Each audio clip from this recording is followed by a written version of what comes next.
Hi, my name is Alex Mariu, and I'm a Planning and Design Project Manager at Waterfront Toronto. I will be presenting an overview of the network phasing study.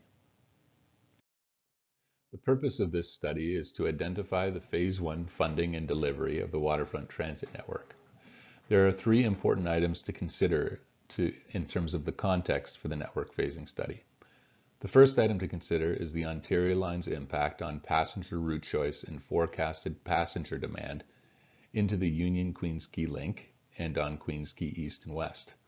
The second is the fact that development has advanced considerably in the East Bayfront since 2010, and development of the lower Donlands will soon follow upon completion of the Portlands Flood Protection Project in 2024. And the third is the City's Council request for staff to explore a phasing option that would implement a through streetcar service on Queens Quay to East Bayfront in advance of the Union Station construction and implementation phase. Based on these context considerations, the following slides explore three key study questions. The first question is, how much expansion work is needed in the Union Station loop in Phase 1?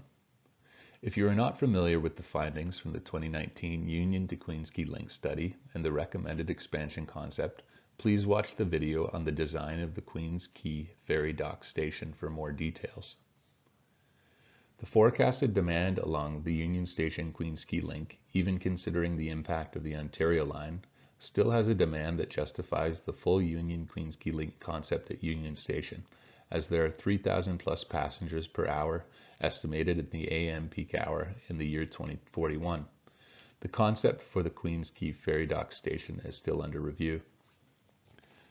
That being said, there may be opportunities to phase the improvements and build more capacity as demand grows.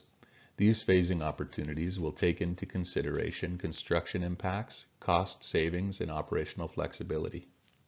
For example, if there may be an opportunity to build the two new west platforms as the first phase, then build the remaining two east platforms in the future date, these phasing opportunities will take into consideration construction impacts, cost savings, and operational flexibility, and would only be pursued if Phase 1 can be built in a way that can result in minimal to no disruption to transit operations and traffic operations during construction of the final phase.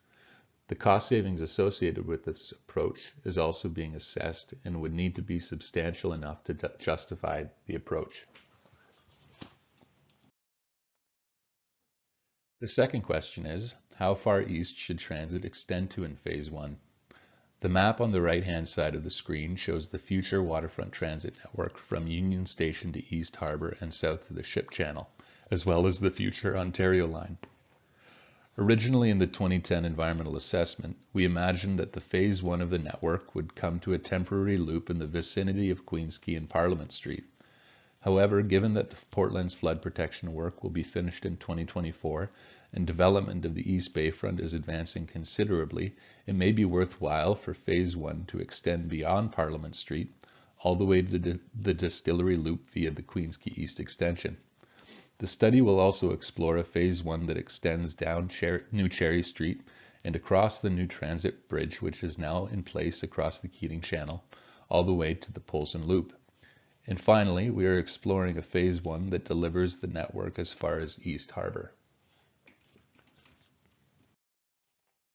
The third question is, can East Bayfront Transit Service be expedited prior to the completion of the Union Station Loop?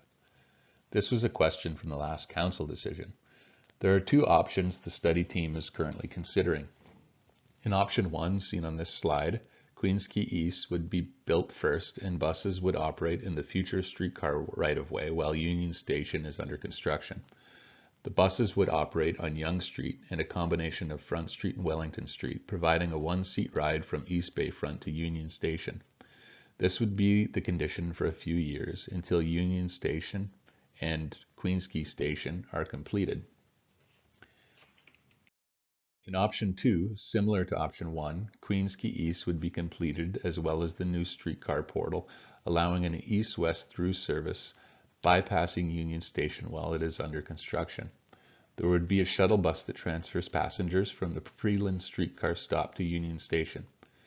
It is likely that the existing 6 bus would function as the shuttle bus. Of the two options, option 1 offers a better passenger experience, but there is still work to be done to assess the viability of both of these options from a constructability, routing, and servicing perspective.